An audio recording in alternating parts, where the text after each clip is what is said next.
nor was it my intention to blame any specific group for the actions of what it was obviously a deeply disturbed individual. We hit some new lows over the weekend with the MAGA gang desperately trying to characterize this kid who murdered Charlie Kirk as anything other than one of them. Something happened between then and now because his audience is gone. And his talent, quotes, was never there. Last night, Jimmy Kimmel came back. He just couldn't stay away. And it's pretty much what's exactly what you expected.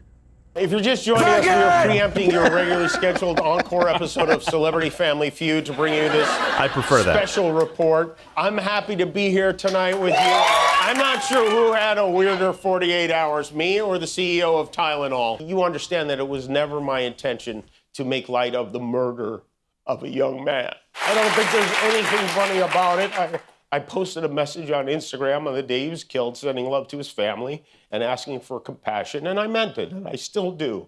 Nor was it my intention to blame any specific group for the actions of what it was obviously a deeply disturbed individual. We hit some new lows over the weekend with the MAGA gang desperately trying to characterize this kid who murdered Charlie Kirk as anything other than one of them. That was really the opposite of the point I was trying to make, but I understand that to some that felt either ill-timed or unclear, or maybe both. We hit some new lows over the weekend with the MAGA gang desperately trying to characterize this kid who murdered Charlie Kirk as anything other than one of them. Our freedom to speak is what they admire most about this country.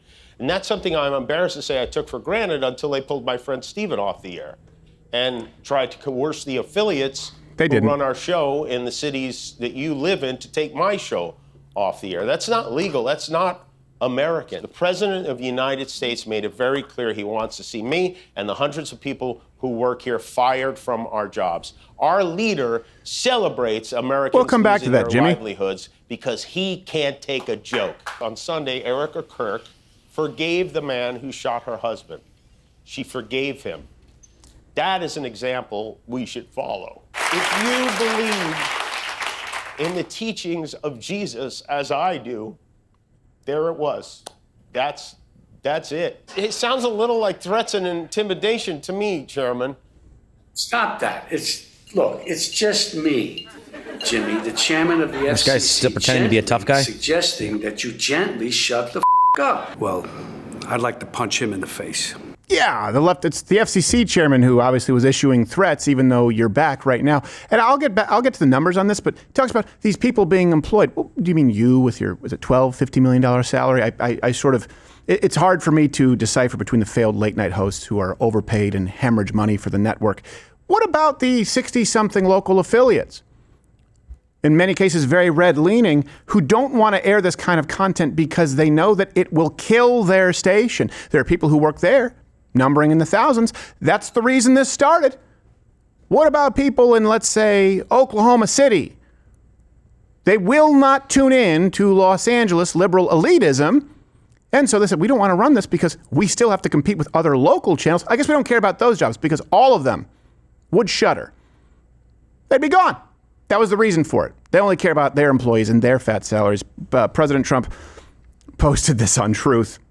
He said, I can't believe ABC fake news gave Jimmy Kimmel his job back. Wow.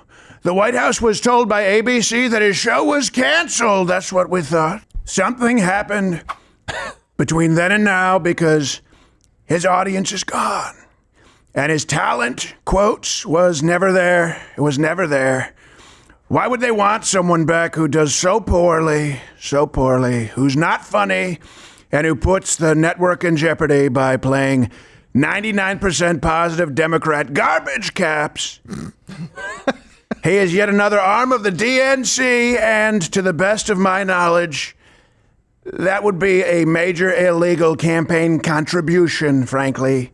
I think we're going to test ABC out on this. I think we'll test them. Let's see how we do. Last time I went after them, they gave me $16 million. Wow. It's a lot of dollars. This one sounds even more, frankly, lucrative. Maybe even more than 16 million, if that's possible. Wow. A true bunch of losers. Let Jimmy Kimmel rot in his bad ratings. I don't really know if I mean, that's the type of. It's not nice. Yeah, like oxygen deprived environment for rotting. Or I guess what is it? Which one's the vegetable drawer? Which one's humidity and the fruit one? Fruit is humidity and vegetable is dry, or is it the other way around? I put them in the same one, and that's wrong. Yes. You don't. Yeah. I also, don't know. especially, don't put them in with cheese. Rotting happens in air. Yeah. So, this also matters. Again, returned, but some ABC affiliates, the ones managed by Nexstar, Sinclair, did not air the show. Was initially, before all this, right, the controversy, I believe it was 64 markets said that they weren't going to be running the show. And back to Jimmy, that's about 3,200 employees. We've done the math now. About 3,200 employees. Let me ask you, why do their jobs not matter? Do you think that a station locally running Jimmy Kimmel in that time slot, if they're running against any other station, let's just count it as 3 networks, right? That's often what you have as far as affiliates. You think they stand a chance to compete? Do you think that maybe the local affiliates know, hey, this isn't going to work with our audience? And by the way, this is at the point where this show is not acting in the public good like these networks have to when we're talking about alphabet networks and their syndicators. So their choice is bankruptcy, lose your business while Jimmy Kimmel gets a $15 million salary, whatever it is, and all of his employees. But you lose it in Poughkeepsie. You lose it in Tulsa. You lose it in Kansas City. You lose it in Temecula, California. A lot of people don't realize a lot of Republicans there. You lose it. You lose those jobs because you have to run Jimmy Kimmel, despite the fact that when you do, you post a rating of 0.0. Does Kimmel care about them? I know they don't live in Los Angeles or New York, but what about them, Jimmy? And these networks took a stand. They preempted Kimmel's return for something funnier. She killed it. She killed it. She killed the chicken? Oh, my God. Oh, my God.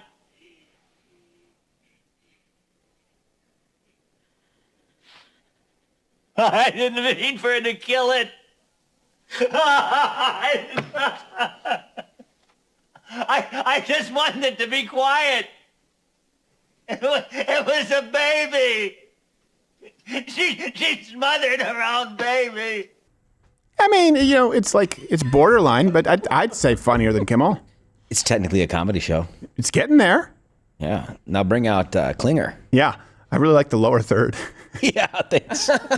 Gerald had to turn his head away because he still can't watch that finale. I unplugged my headphones as well, so I couldn't hear it.